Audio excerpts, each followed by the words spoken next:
I am David Benowitz. My name is Cassie Benowitz. I'm an owner-operator of several restaurants here in the Twin Cities.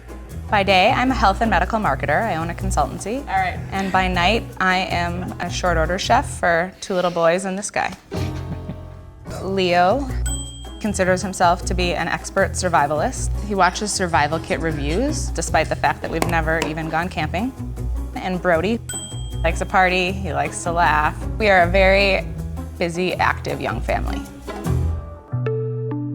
We bought this house about 1.5 years ago, and our previous home sold more quickly than we had initially anticipated that it would, and we had planned for a remodel here, and that meant that we were moving into this house into the basement. We had cable in our previous home, and we felt like this move would be a great opportunity to see if we could cut the cord. Unless you're under a rock, you hear people talking about cutting the cord. So prior to the move, I think slightly intrigued, but definitely not sold.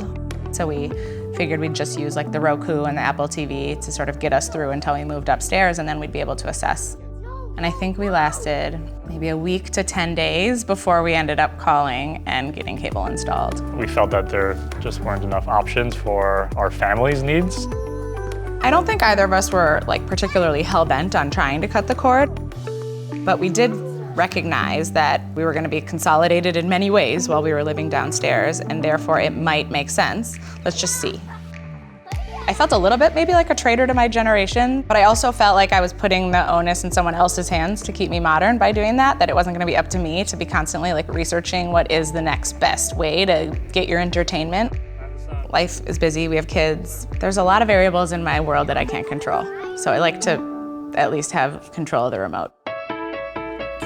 Having everything under one platform is truly why we decided to switch back to cable and continue using cable. For us, it's easier. I can still access Netflix through my cable, but I don't have to know like which remote I'm switching to and if I'm exiting out of this and going to that. And despite, the occasional service hiccups or the things that we've all experienced, it's just the easiest. For all of the obvious reasons, you want fast internet, especially with kids using tablets. But when I started my business and this was our primary office, it became increasingly important. We do a lot of conference calls, a lot of video conferencing, and just by nature of our industry, we work in really large files. We needed the fastest internet that we could have. We needed to be legit. We needed the best tools. When I look at the total value of what we're getting from our cable provider, I look at the whole package in addition to the home security, and I think it's overall that's what is best for our family's needs.